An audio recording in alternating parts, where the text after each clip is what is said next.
Okay, so I started burning those little wax melts in my flameless candle burner thing. And I found these wax melt warmer liners. So I put one of these on the base of the warmer, and I put 2 cubes in here.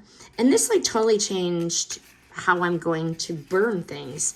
No cleanup is required. Once it was done, I just took it, tossed it out. So the pack is huge. Obviously, I'm not gonna go through these very quickly, but I also noticed that even when the wax melted, like when it was melted butter, nothing seeped through. It didn't come off the sides. It was really nice. I also like the design and that you can reuse this like a couple times. So without any mess or damage to the actual warmer. Would I buy these again? Absolutely. These little liners are making it easy for me to switch from a candle to the wax melts.